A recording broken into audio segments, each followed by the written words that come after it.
Hello, boys and girls. It is a beautiful day for us to do some learning outside. So today we're going to read a story from our second grade Journeys textbook.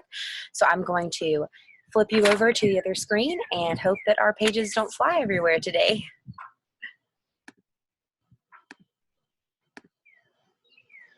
All right, so today we are going to be reading a story called Gloria, Who Might Be My Best Friend. So that is our title of the story.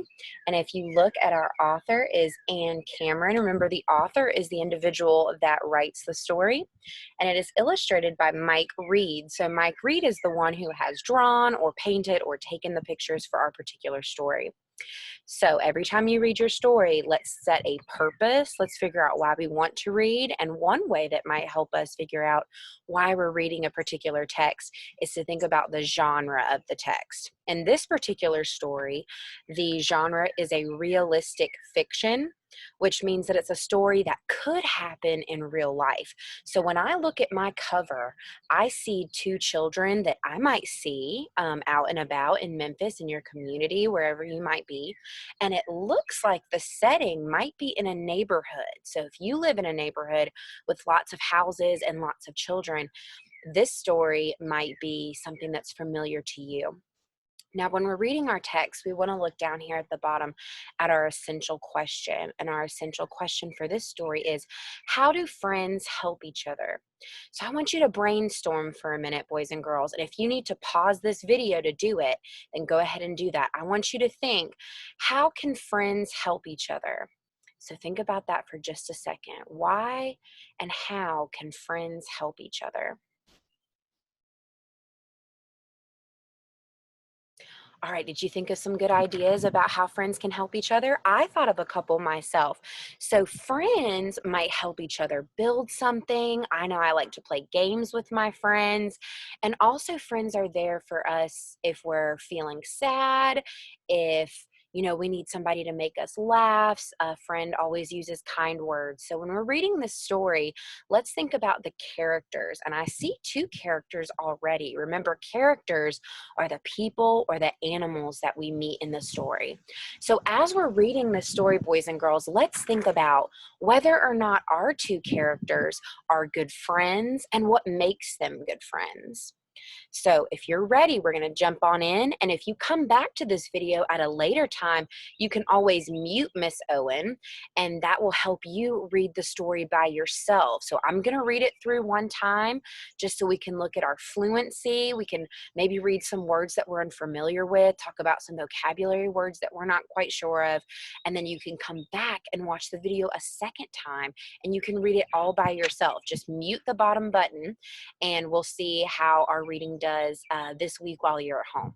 Remember, all of these videos are optional enrichment activities. You do not have to do them if you don't have the resources at home, but they're definitely encouraged by White Station and Shelby County. So let's go ahead and dive on into our story and think about some different questions as we read.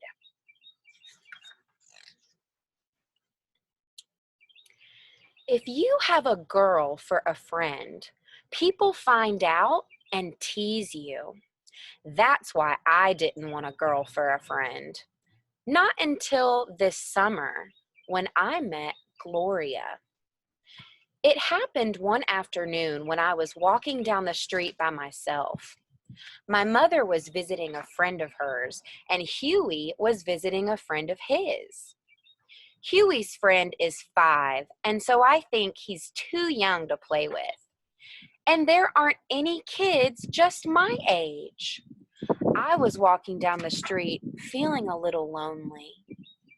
All right, boys and girls, that word is highlighted. Lonely is highlighted in our text, which tells me that that's one of our important vocabulary words to discuss. So lonely is when you're feeling by yourself, you don't have anybody your own age, you don't have anyone to play with, you're feeling a little bit sad, you might be a little bit frustrated. So it sounds like our main character is feeling a little bit lonely. And to me, if a character's feeling that way, that tells me that there's a problem in the story. So boys and girls, I want you to think, what is our character's problem right now? So when I'm thinking about the problem, when I read this story, I'm going to find some evidence in my text that says There aren't any kids just my age, and I was walking down the street feeling lonely. So to me, that tells me that our character is feeling a little bit sad. Maybe he lives somewhere where there aren't a lot of kids in his neighborhood on his street to play with. So maybe he's wishing right now that he had a friend to play with as well. So let's see if he can solve this problem in the story. A block from our house, I saw a moving van in front of a brown house, and men were carrying chairs and tables and bookcases and boxes full of I don't know what. I watched for a while, and suddenly I heard a voice right behind me. So it said that our character heard a voice. Who do you think that is? Whose voice do you think that is? I'm thinking maybe it's a neighbor, maybe it's one of our movers right here talking that he hears. Maybe it's a new character that we haven't met yet. Let's see if we can figure out whose voice we heard. Who are you? I turned around and there was a girl in a yellow dress. She looked the same age as me. She had curly hair that was braided into two pigtails with red ribbons at the ends. I'm Julian, I said. Who are you? I'm Gloria, she said. I come from Newport. Do you know where Newport is? I wasn't sure, but I didn't tell Gloria. It's a town on the ocean, I said. Right, Gloria said. Can you turn a cartwheel? She turned sideways herself and did 2 cartwheels on the grass. I had never tried a cartwheel before, but I tried to copy Gloria. My hands went down in the grass, my feet went up in the air, and I fell over. I looked at Gloria to see if she was laughing at me. If she was laughing at me, I was going to go home and forget about her.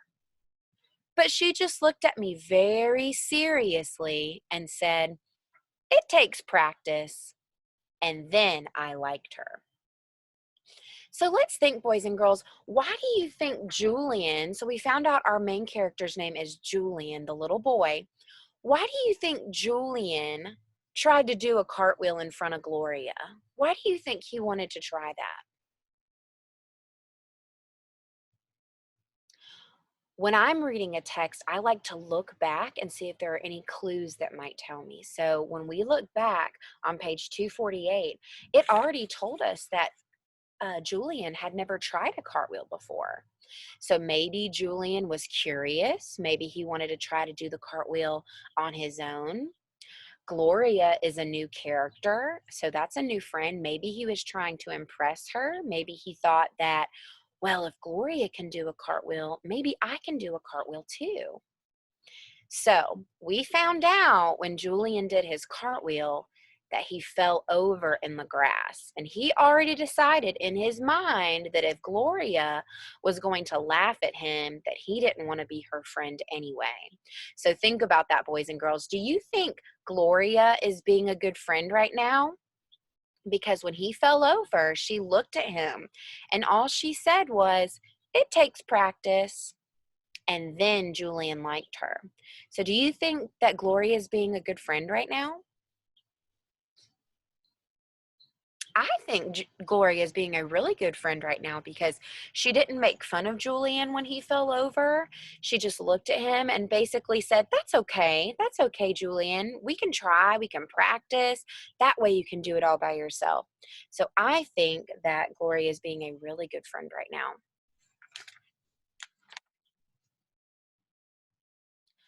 I know where there's a bird's nest in your yard, I said. Really? Gloria said. There weren't any trees in the yard or any birds where I lived before. I showed her where a robin lives and has eggs. Gloria stood up on a branch and looked in. The eggs were small and pale blue. The mother robin squawked at us, and she and the father robin flew around our heads. They want us to go away, Gloria said. She got down from the branch, and we went around to the front of the house and watched the moving men carry 2 rugs and a mirror inside. Would you like to come over to my house? I said. All right, Gloria said, if it is all right with my mother. She ran in the house and asked. So, boys and girls, when we look at this page over here, Julian told Gloria about a really cool thing that he knew about in Gloria's yard. What was that thing that Julian already knew that she had in her tree in her backyard? You're right. Julian knew that there was a bird's nest in Gloria's new backyard, and he wanted to show her that they had some eggs back there. But what happened when Gloria and Julian climbed up to the top to look at the eggs? What happened?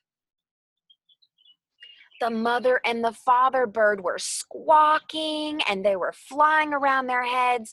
Why do you think the birds did that? Why do you think those birds wanted to squawk at those children who were just trying to look at their eggs? Remember, birds and their babies, their eggs are their babies. So the mommy and the daddy bird are working really hard to make sure that their babies stay safe. So even though Gloria and Julian were not trying to hurt the baby eggs, the mom and the dad robin wanted to make sure that their babies stayed safe. So if we think about the story so far, and we were thinking about Julian's problem and how he didn't have any friends, do you think that Gloria and Julian will become friends by the end of our story? Let's keep on reading so we can find out. It was all right. So Gloria and I went to my house and I showed her my room and my games and my rock collection. And then I made strawberry punch and we sat at the kitchen table and drank it. You have a red mustache on your mouth, Gloria said. You have a red mustache on your mouth too, I said. Gloria giggled and we licked off the mustaches with our tongues. I wish you'd live here a long time, I told Gloria. Gloria said, I wish I would too. I know the best way to make wishes, Gloria said. What's that? I asked. First, you make a kite. Do you know how to make one? Yes, I said. I know how. I know how to make good kites because my father taught me. We make them out of 2 cross sticks and folded newspaper. All right, Gloria said, that's the first part of making wishes that come true. So let's make a kite. We went out into the garage and spread out sticks and newspapers and made a kite. I fastened on the kite string and went to the closet and got rags for the tail. So, boys and girls, what are they making in the garage? What are Julian and Gloria making in the garage? You're right, they're making a kite, and it sounds like they're going to make some wishes with their kite. So let's figure out how they're going to make those wishes and what they have to do with the kite.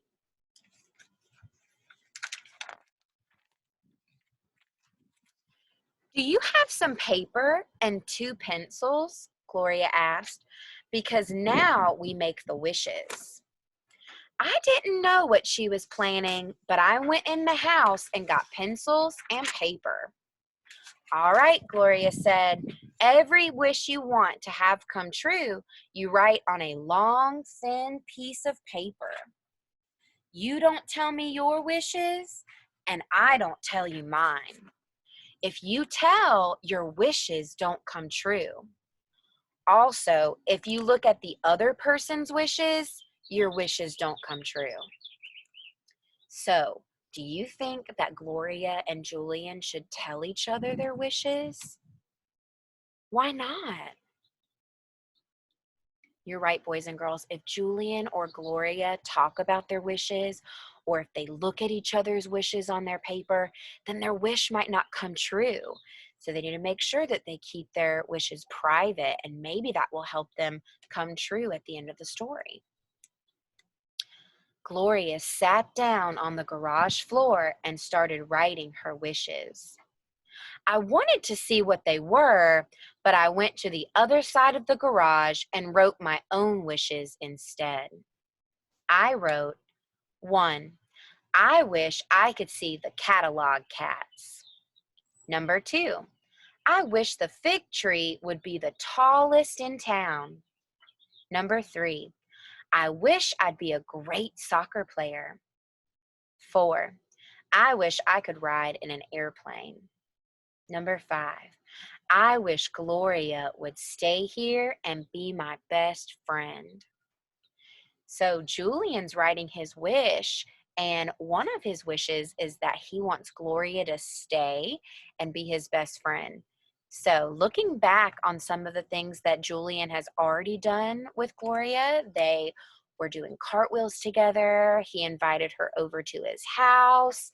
They were looking in his room. He showed him her rock collection, showed all of his games. So it sounds to me like Julian and Gloria are becoming pretty good friends, which is awesome. I folded my 5 wishes in my fist and went over to Gloria.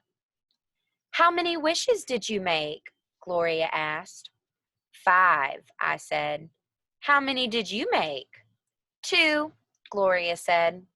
I wondered what they were. Now we put the wishes on the tail of the kite, Gloria said. Every time we tie one piece of rag on the tail, we fasten a wish in the knot.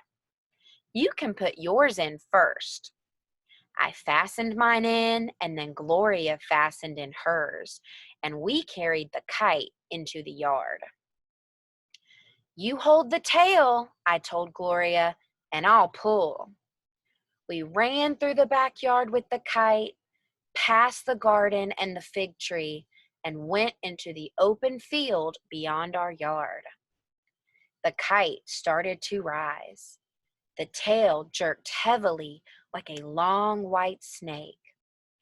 In a minute, the kite passed the roof of my house and was climbing towards the sun. So I heard the author say that the kite's tail was as long like a white snake. So remember, the tail of the kite isn't really a white snake that can come and bite us, but the author wanted to use that figurative language to paint us a really nice picture about how the kite tail is moving, what it looks like, how long it is. So to me, that's giving us a better picture about what's happening in the story and about what things look like in the author's mind while she's writing.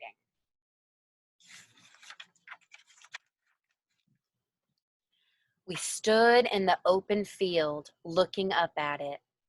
I was wishing I would get my wishes. I know it's going to work, Gloria said. How do you know?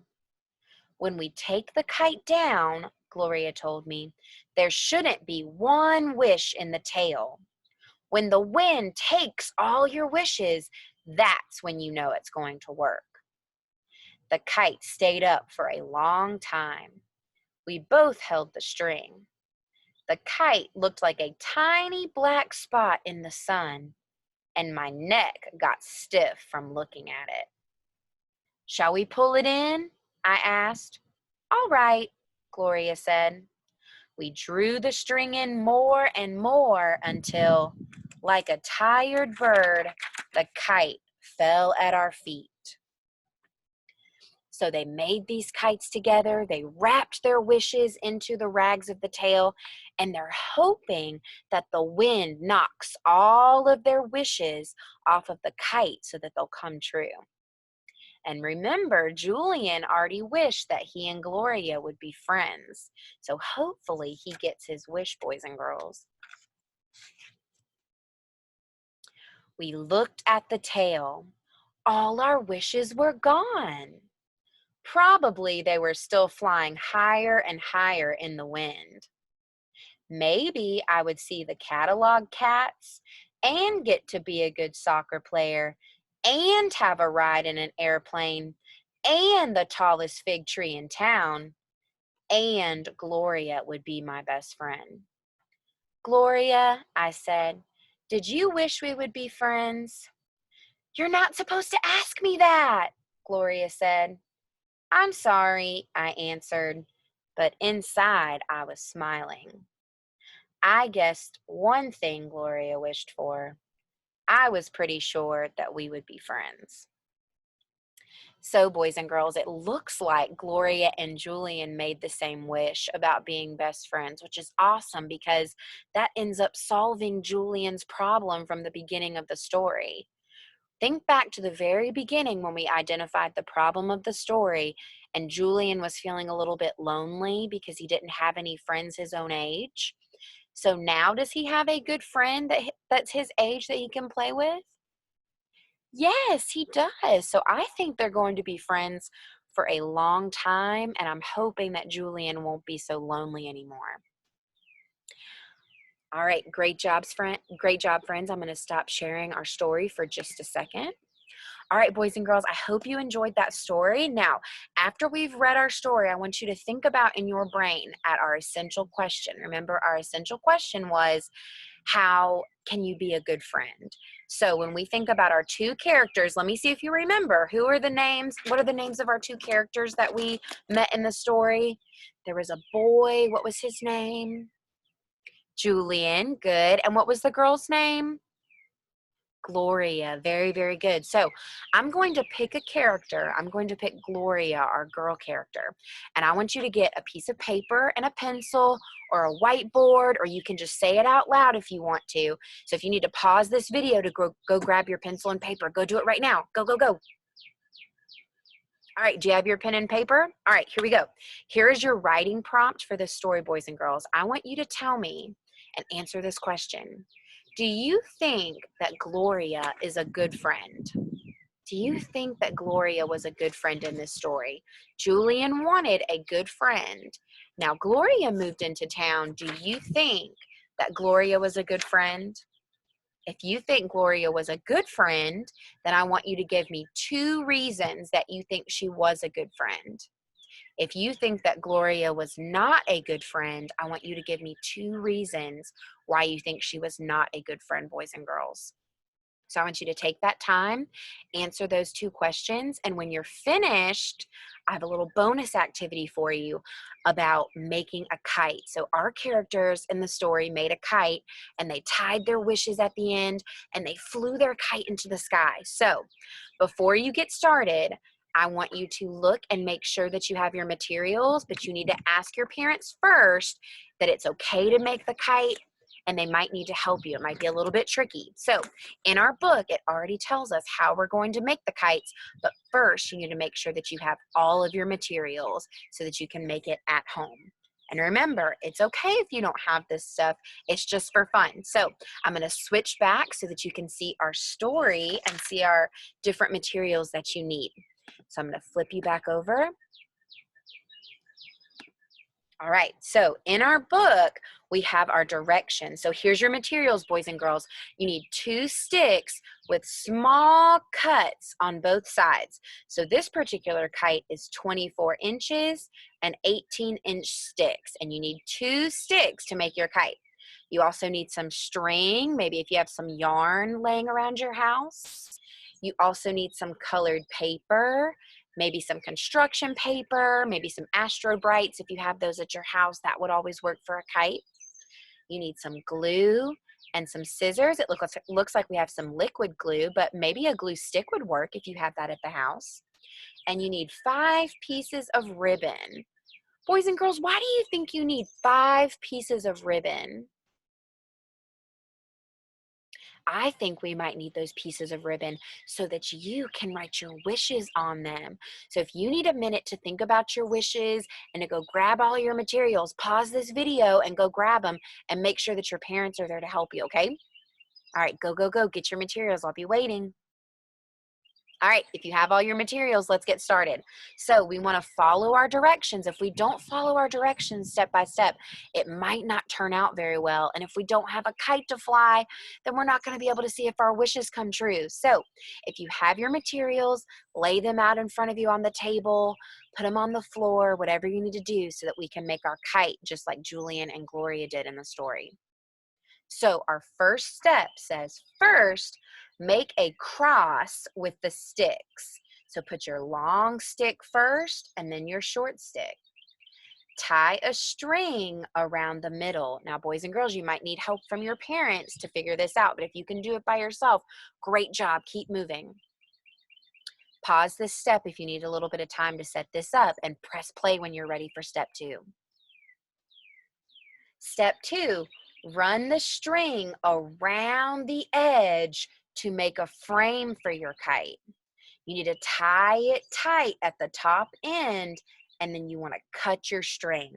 So once you have the outline for your kite, then we'll move on to the next step. So pause this video and press play when you're ready for step 3. All right, boys and girls. Step 3, lay the kite frame on top of your paper.